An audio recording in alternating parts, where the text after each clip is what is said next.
All right, friends. Yeah, so this one is zany. It's radical. It's ridiculous. It's a further illustration of how far the MAGA Republican Party has slipped, right, into just open, I don't know, cynical partisan politics and forfeiting any interest in responsible governance. Here's the situation, okay?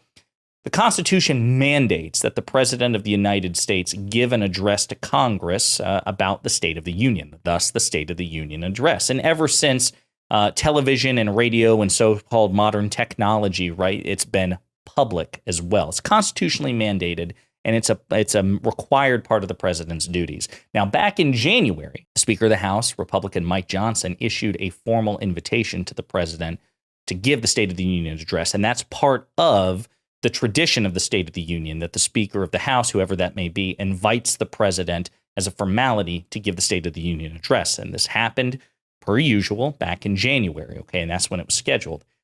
And yet, Republicans, I don't know, I suppose fear that the president will use it as an opportunity to politic, which he will and he should. Every president does. It's a major address where the president lays out the agenda in addition to the State of the Union, but they fear it so much that they are openly conspiring to get it canceled to deny the president the opportunity to address the American people.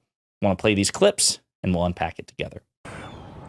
We are also told by the White House comms director, we are fanning out aggressively, not only on Thursday, but in the weeks ahead to reach Americans where they receive the news with the president's message about whose side he's on. But there are actually lawmakers right now actively trying to prevent the State of the Union from happening. It is unfathomable that we do not have a national security strategy from the president, nor do we have his budget for the upcoming fiscal year. And because of that, we want to stop him from actually delivering the State of the Union. And there was, again, super cringe, but it's not just Senator Joni Ernst. It's also Republican Congressman Andy Biggs. I think this is Andy Biggs. No, Scott Perry. I'm sorry. Scott Perry.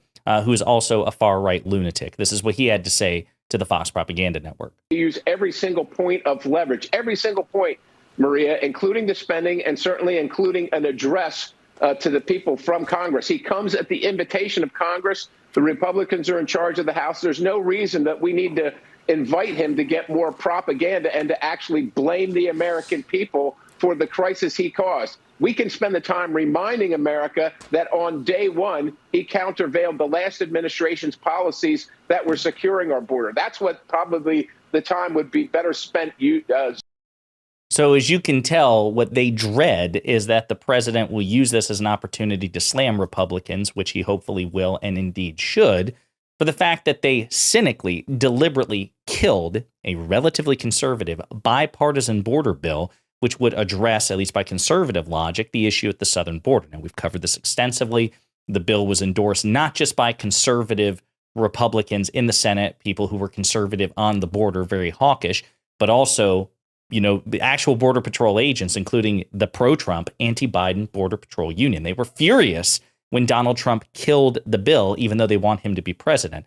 Scott Perry and Joni Ernst and others dread that Biden may use this as an opportunity to redirect public ire against Republicans or to Republicans, just as the president did last year when he manipulated Republicans, skillfully so, I will add, baited them into heckling him about Medicare and Social Security cuts, and then redirected it very skillfully and said, okay, well, I guess you don't want to cut Social Security, right? And just completely took the Republican legs out from under them. There's an opportunity that the president should exploit during the State of the Union here with respect to the border, since objectively it is 100% the fault of Republicans that this legislation isn't passing, and Biden should clobber them, metaphorically speaking, over the head with it. And Republicans are terrified of that.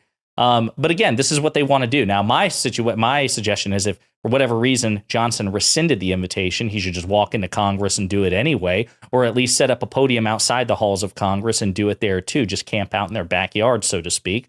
And then, by the way, if Democrats ever reclaim the House of Representatives, then they should make it a policy that they never, ever, ever offer a Republican president an opportunity to give the State of the Union address, because you should fight fire with fire and show Republicans that if they want to play this dirty pool, Democrats are more than capable of doing the same. But I digress. Right now, there's no indication that Johnson's going to rescind the invitation. But again, that cancel culture instinct from Republicans is so prominent, right?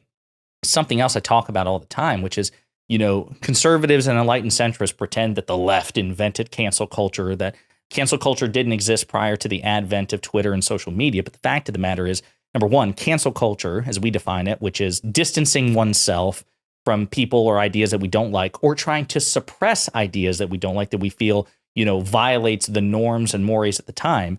That's been part of every society, every government, every civilization that has ever occurred ever, right? It's just part of social dynamics. And I know conservatives and centrists often struggle with social dynamics, but that's part of it. And conservatives have a rich history, even now, trying to cancel and punish people for saying and doing things that they don't like. They do it all the time. Colin Kaepernick, Gillette, Target, Disney, Bud Light, whatever. Cancel culture is inherent to the modern Republican Party. They can't help it. It's just fuel for them. And Americans are recognizing that Republican priorities, especially when it comes to immigration, are about playing politics. 63% of Americans, according to Navigator Research, expressed concerns that Republicans, particularly House Republicans, are just focused on scoring political points for Donald Trump ahead of the election than actually resolving the issue. And they're correct to recognize that.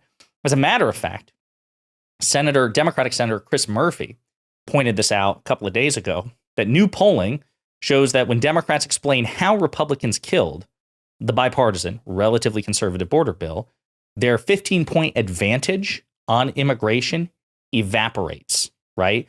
So the idea is that you actually have to make the case, because right now, just as a default, kind of like on the economy, Republicans enjoy a polling advantage, which means Democrats must aggressively and relentlessly, nonstop, hammer the Republicans from every vector, every tool at their disposal on the fact that they killed this bill. And when they do that, the polling shows that when people are aware of that, they're like, oh, okay, well, we're going to blame the Republicans. And so it turns a winning issue for Republicans into a dead issue, right? And then it's just brilliant politics. We need to relentlessly pursue it, even if you disagree with the bill itself. And I've told you, there are major aspects about that bill that I did not like because it was relatively conservative, but it's not been passed. And so now I think everybody, including progressives, need to redirect that energy and just hammer Republicans with it, even if you don't personally support the bill. Be like, it doesn't matter if I didn't support the bill, as a progressive Democratic politician, it was because of actual substance.